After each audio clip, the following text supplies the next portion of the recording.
bir gün bir yerde her şey bitecek. Ne kadar dünya malın olsa da bir gün mütlak bir yerde bitecek insan. Gürrelənmə.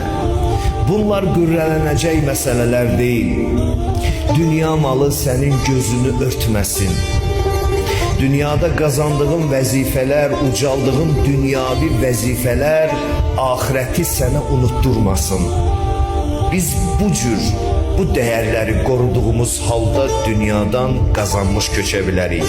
Ve değerler içerisinde en büyük değer ise Allah'a ibadet ve itaat zamanında, onun mərifəti yönümündə doğru xətt üzrə addımlamaqdır və bu doğru xətt məsumluqdur. Allah bizi dünya və axirət məsum xəttindən ayrı bir xətlərə, ayrı bir yollara, ayrı bir istiqamətlərə